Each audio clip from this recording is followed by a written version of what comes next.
मेरे प्रिय बच्चों, आप सभी लोगों का हमारे इस चैनल मनोज केमिस्ट्री वाला में बहुत बहुत स्वागत है।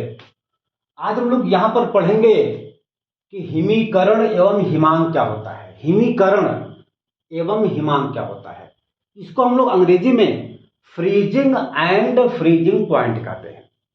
देखिए, हमने यहाँ पे लिखा है कि जब कोई ठोस द्रव में बदलता है तो उस क्रिया को कहते हैं गलन, और यह घटना जिस ताप पर होता है उस घटना को या उस ताप को कहते हैं क्या? गलनांक। वह क्रिया जिस पर कोई ठोस द्रव में बदलता है उस क्रिया को हम लोग कहते हैं क्या? गलन की क्रिया। और वह निश्चित ताप या वह न्यूनतम ताप जिस पर ठोस द्रव में बदल जाता है या बदलता है उसे हम लोग कहते हैं गलनांक। ये मैंने पिछले वीडियो में बताया था। आज जस्ट उसका रिवर्स है। आज जस्ट उसका क्या है? उल्टा है। मतलब जब द्रव ठोस में बदलता है उस क्रिया को कहते हैं हिमीकरण, और जिस निश्चित ताप पर कोई द्रव ठोस में बदल जाता है उस निश्चित ताप को हिमांक कहते हैं। मेरे प्रिय बच्चों, बहुत सिंपल सी बात है। ठीक है, तो हमने आपको बताया था कि जब कोई ठोस द्रव में बदलता है तो वास्तव में होता क्या है। हमने आपको बताया था कि हम लोग इस ठोस को बाहर से ऊष्मा देते हैं। क्या मैं सही हूं? बिल्कुल।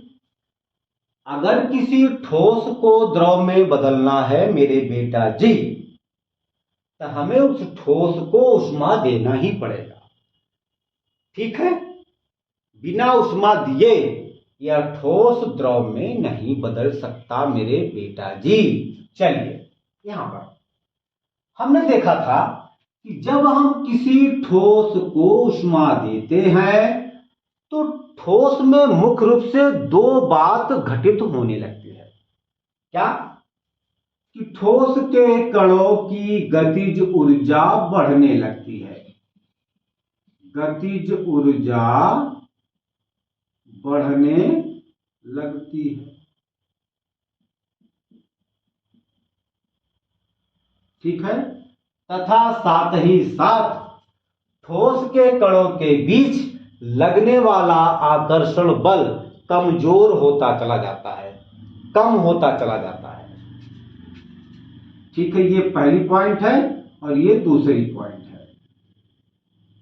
ठोस के कणों के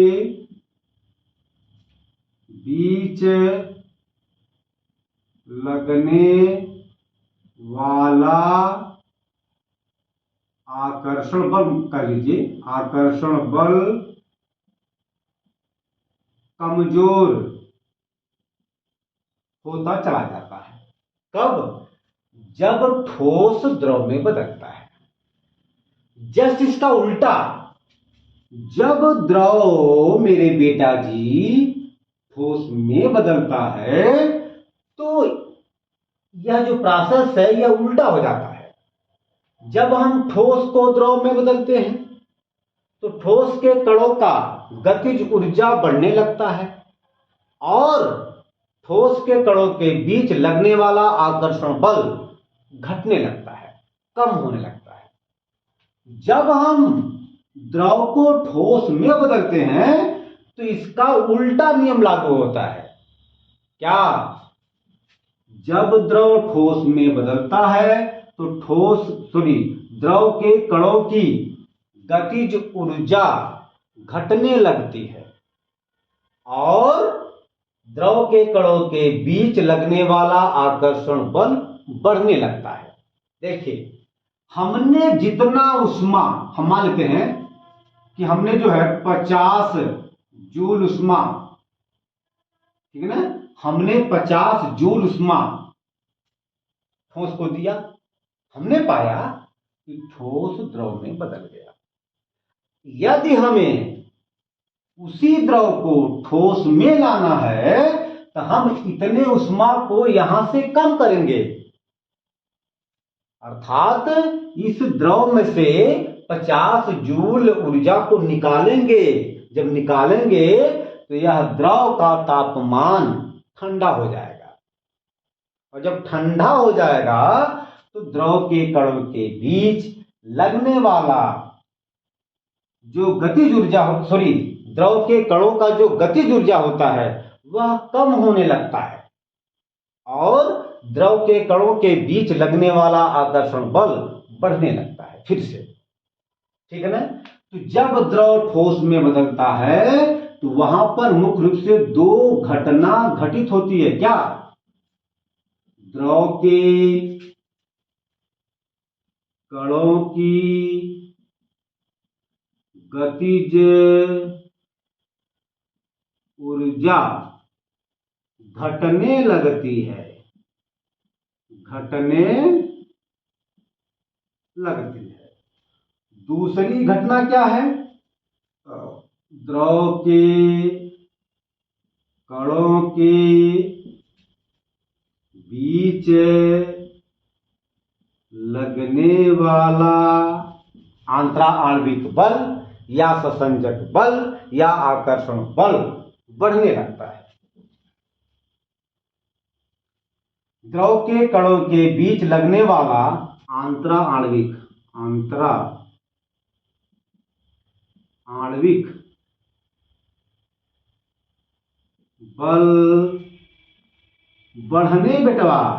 बढ़ने लगता है।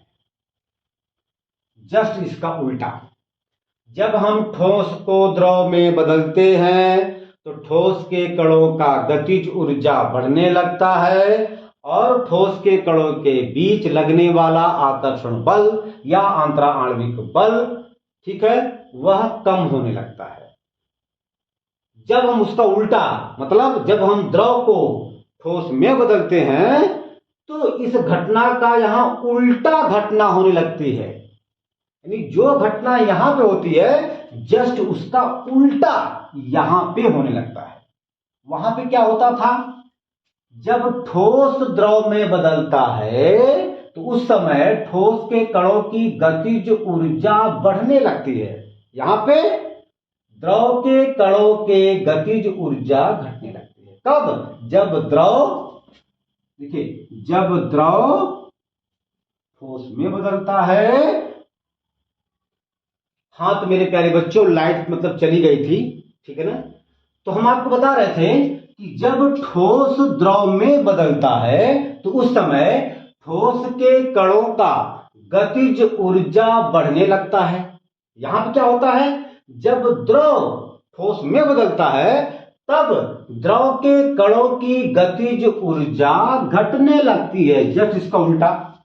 फिर जब ठोस द्रव में बदलता है तो उस समय ठोस के कणों के बीच लगने वाला आकर्षण बल या आंतरा आणविक बल या ससंजक बल कमजोर होने लगता है, घटने लगता है। लेकिन यहां पर जब द्रव ठोस में बदलता है तो उस समय द्रव के कणों के बीच लगने वाला आंतरा आणविक बल बढ़ने लगता है।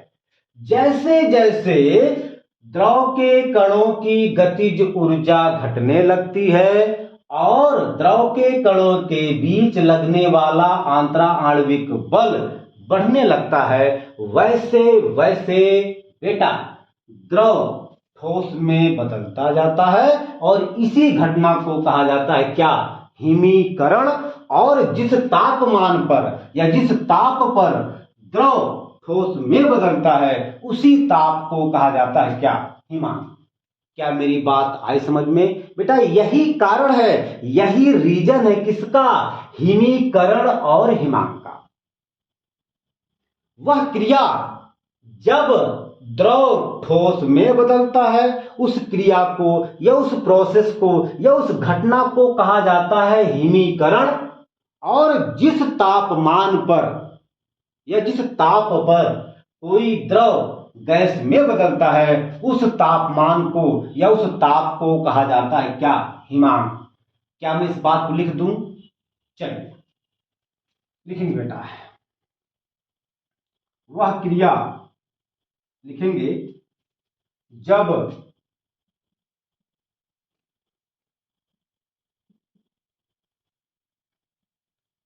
ठोस को, ऐसे लिखेंगे, जब द्रव का ताप कम किया जाता है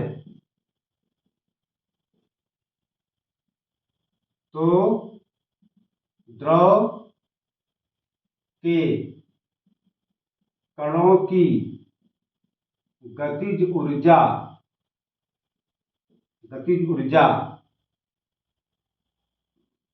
घटने लगती है तथा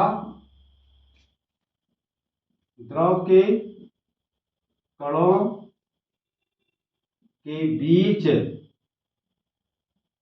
लगने वाला आकर्षण बल या अंतराणविक बल या ससंजक बल, आकर्षण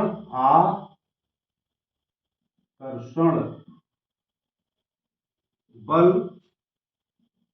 बढ़ने लगता है। उसी समय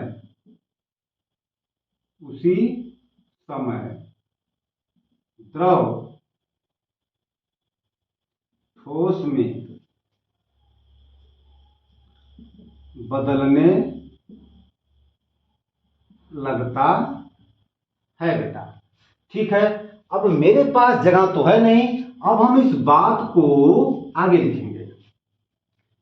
इस घटना को इस घटना को हिमीकरण कहते हैं। इस घटना को हिमीकरण कहते हैं और कोई द्रव जिस निश्चित ताप पर ठोस में बदलता है उसे उसका हिमांक कहते हैं। ठीक है मेरे प्यारे बच्चों, मैं समझता हूं कि यह मेरी बात आपको समझ में आ गया होगा।